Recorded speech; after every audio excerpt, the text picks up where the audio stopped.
Tuhan bersamamu.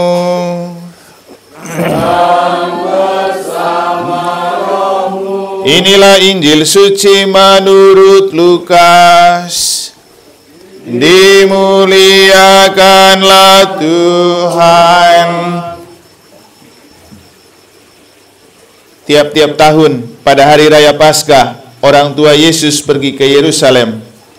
Ketika Yesus telah berumur 12 tahun, pergilah mereka ke Yerusalem seperti lazimnya pada hari raya itu. Selesai hari-hari perayaan itu, ketika mereka berjalan pulang, tinggallah Yesus di Yerusalem tanpa diketahui oleh orang tuanya. Karena mereka menyangka bahwa Yesus ada di antara orang-orang seperjalanan mereka, berjalanlah mereka sehari perjalanan jauhnya. Lalu baru mencari dia di antara kaum keluarga dan kenalan. Karena tidak menemukan dia, kembalilah mereka ke Yerusalem sambil terus mencari dia. Sesudah 3 hari, mereka menemukan Yesus dalam bait Allah. Ia sedang duduk di tengah-tengah alim ulama sambil mendengarkan mereka dan mengajukan pertanyaan-pertanyaan kepada mereka. Semua orang yang mendengar dia sangat heran akan kecerdasan dan segala jawab yang diberikannya. Ketika Maria dan Yusuf melihat dia, tercenganglah mereka. Lalu kata ibunya kepadanya, "Nak, mengapakah engkau berbuat demikian terhadap kami? Bapamu dan aku dengan cemas mencari engkau." Jawab Yesus kepada mereka, "Mengapa kamu mencari aku? Tidakkah kamu tahu bahwa aku harus berada di dalam rumah Bapakku?" Tetapi mereka tidak mengerti apa yang dikatakan Yesus kepada mereka. Lalu Yesus pulang bersama-sama mereka ke Nazaret, dan ia tetap hidup dalam asuhan mereka. Dan ibunya menyimpan semua perkara itu di dalam hatinya. Yesus makin bertambah besar, dan bertambah pula hikmatnya. Ia makin dikasihi oleh Allah dan manusia.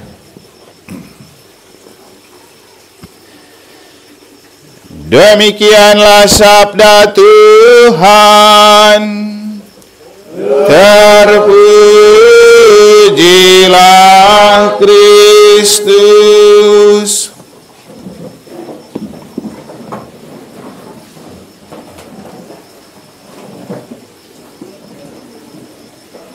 Bagaimana supaya mewariskan keturunan yang diberkati?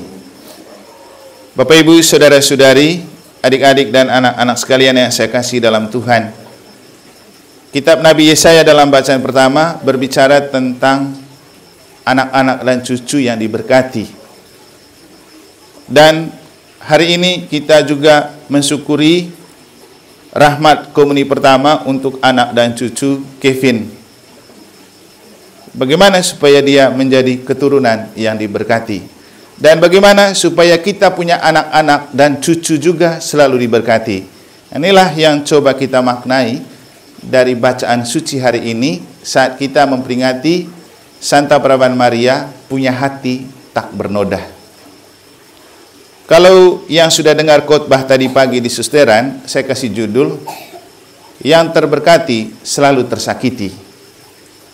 Nah, sekarang pertanyaan saya, kalau yang tersakiti, apakah selalu terberkati?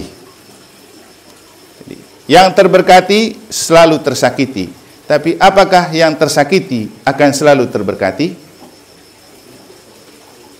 Ibu-ibu pasti sering disakiti. Bagaimana? Kalau kita disakiti, apakah nanti kemudian kita diberkati? Ibu Nyoman? Hah? Enggak. Iya. Masa? Kalau disakiti karena suami malas ke gereja dan berdoa, apakah nanti itu akan diberkati? Enggak. Kalau disakiti misalnya karena pasangan itu lari ke lain hati, apakah nanti diberkati? Lebih tidak lagi kayaknya ya. Bapak Ibu, kalau kita punya barang kemudian disita karena utang belum bayar, lalu kita disakiti, apakah nanti kemudian akan diberkati? Hah? Kalau kita dicuekin oleh pasangan saat dia pulang kerja, lalu kita merasa disakiti, apakah nanti kita diberkati? Ya, rata-rata jawabannya enggak. Maka pertanyaan selanjutnya, memangnya rasa sakit hati seperti apa yang bisa diubah menjadi berkat? Nah, ini yang kita bisa maknai dari Bunda Maria. Ibu-ibu pasti sudah mengertilah dan tahu apa itu sakit hati dan bagaimana rasanya kalau disakiti. Tapi tidak semua orang tahu cara mengobati rasa sakit hati. Seringkali saya mengatakan, penyakit yang susah disembuhkan adalah sakit hati. Karena tidak ada dokter spesialis sakit hati. Tidak ada rumah sakit spesialis untuk obat sakit hati. Kalau hati yang sakit ada, kan lever kan. Jadi hati sakit itu namanya lever. Tapi kalau sakit hati ini masalah perasaan yang tidak ada satupun yang bisa mudah mengobati, kecuali ada satu orang yang bisa mengobati sakit hati. Dia adalah Juru Selamat Yesus Kristus. Cara dia mengobati hati kita yang sakit dengan cara ya, yang kemarin kita rayakan, dia rela hatinya ditombakin untuk mengobati hati kita yang terluka. Kemarin kan kita merayakan hati kudus Yesus. Dan hati Yesus ditombakin untuk mengalirkan cinta. Di dalamnya ada darah dan air yang melambangkan sakramen gereja, tapi juga itu adalah penyembuh untuk kita yang terluka hatinya. Tapi lagi-lagi terluka karena apa dulu? Nah, gereja menempatkan perayaan hati Maria tak bernoda persis setelah hati kudus Yesus. Kenapa? Karena ada konektivitas antara hati Yesus dan hati Maria. Ya wajar. Anda kalau punya anak, pasti ada konektivitas perasaan hati antara dirimu dan anakmu. Dan yang paling kuat kedekatan perasaan itu terjadi antara ibu dan anak. Kalau bapak-bapak mana dia peduli perasaan anak. Tapi ibu-ibu tahu betul bagaimana merasakan apa yang dirasakan oleh anak-anak. Dan itulah yang membuat hati Yesus dan hati Maria itu connect. Karena memang Yesus pernah hidup dalam dekapan hati Maria. Nah, hati-hati juga membedakan Bapak Ibu. Tadi di susteran saya bilang, tidak sama antara Maria tak bernoda dan hati Maria yang tak bernoda. Nanti kalau kita ada pesta salib suci setiap tanggal, berapa itu Pak Deni ya? Bulan September itu. Salib suci itu biasanya 15 kalau tidak salah. Setelah itu pasti ada peringatan Maria berduka cita. Biasanya kita misa di patung peta. Karena itu mengenangkan setelah Yesus diturunkan dari salib, ia diturunkan ke pangkuan Maria, lalu Maria memangku Yesus dan hatinya berduka cita karena mengalami pengalaman itu. Nah, hari ini kita merayakan hati tak bernoda Maria. Nah, pertanyaannya, apakah hati tak bernoda Maria tidak punya masalah? Punya. Justru dalam Injil hari ini kita mendengar dia menyimpan banyak perkara di hatinya. Dan ketika hati itu menyimpan banyak perkara, otomatis hatinya bermasalah. Tapi kenapa Maria tetap tahan banting, tahan uji dan kuat ketika hatinya dijejali oleh banyak perkara, karena menyimpan semua perkara di hati, ia tetap tampak enjoy, ia tetap tampak bahagia. Dan kebahagiaan itu dia ungkapkan dalam referen Mazmur tadi. Hatiku bersuka cita karena Allah juru selamatku. Jadi pas jawaban tadi ya. Hatiku bersuka cita karena Allah juru selamatku. Padahal hatinya menyimpan banyak persoalan. Coba bayangkan dengan kita yang di hati itu menyimpan banyak masalah dan persoalan. Masih bersuka cita enggak? Pasti tidak. Muka pasti cemberut, muka pasti muram. Apalagi kalau dasarnya memang muka bengis, sudah saja. Tambah hati lagi hancur, rusak. Tapi ketika kita punya hati hancur, kita masih bisa melemparkan wajah ceria, wajah senyum. Apa tipsnya? Nah, inilah yang kita temukan dalam diri hati Maria tak bernoda. Kenapa tak bernoda? Karena ada hati Yesus yang melingkupi hati Maria. Jadi mereka ini sehati. Dan Maria bukan tidak punya masalah sakit hati, banyak. Tapi dia selalu menyelimuti setiap masalah di hatinya dengan kasih Allah dalam iman bahwa segala sesuatu biarkan terjadi sesuai dengan rencana dan kehendak Allah yang ia tuangkan dalam bahasa Fiat Voluntas Tua. Aku ini adalah hamba Tuhan, terjadilah padaku menurut kehendak-Mu. Ini saja kuncinya. Bapak Ibu, ada banyak persoalan dalam hidup, tapi kalau kita punya iman, kita hanya bisa mengatakan, Tuhan, kalau memang itu harus terjadi dalam diriku, dalam hidupku, dalam keluargaku, ya silakan. Kalau memang itu Tuhan yang mau. Tapi kami percaya Tuhan akan membantu kami melalui semuanya itu. Tapi seringkali kita tidak mampu menghadapi masalah karena kita tidak pernah melihat masalah itu sebagai bagian dari rencana dan kehendak Allah. Kita memisahkan masalah kita dari Tuhan. Padahal Maria itu semua menyimpan perkara dalam hati karena dia tahu di hatinya ada Tuhan.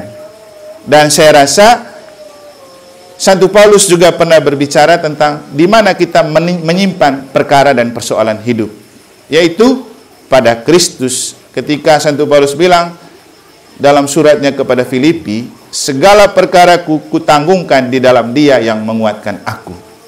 Jadi kalau di hati kita ada Tuhan, di hati kita selalu percaya kepada Tuhan, sebenarnya tidak akan pernah kita patah hati, makan hati, sakit hati, walaupun ada persoalan. Karena kita tahu ada Tuhan di hati kita. Bapak, Ibu, Saudara-saudari, hati tak bernoda Maria itu adalah modal untuk dia bisa tahan banting, tahan uji, menghadapi apapun gejolak kehidupan, apapun masalah kehidupan. Karena Maria punya banyak masalah dalam hidup yang kalau kita itu mengalaminya, pasti tidak mampu. Contoh, ketika dia masih gadis dan perawan, dia ditawarin untuk mengandung dan melahirkan Yesus tanpa punya suami. Kan tidak bisa ini. Itu gadis pasti malu, karena itu skandal. Dia harus menerima kenyataan itu, mengandung dan melahirkan anak tanpa punya suami. Dan akhirnya ia harus mempersuamikan Yusuf, bukan sebagai suami yang melakukan hubungan, tapi sebagai bapak asuh untuk Yesus.